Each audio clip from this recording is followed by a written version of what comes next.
In today's video, I am going to show you how you can recover your deleted chats on WhatsApp without backup. Therefore, without wasting any of your time, let's jump to the video.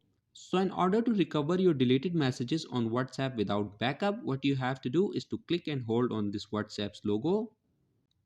Click on App Info. Go to Storage and Cache. And from here, what you have to do is to click on this Clear Cache option. And once you have done this, you need to go to your file manager. Go to all files, then go to internal storage, click on Android, media, scroll down and click on this option com.whatsapp, click on WhatsApp and then go to databases. Now here you will see a lot of files. So what you have to do is to select all these files, and once you have selected the files, click on copy and go back to the previous folder. Now go to backups and paste all those files here.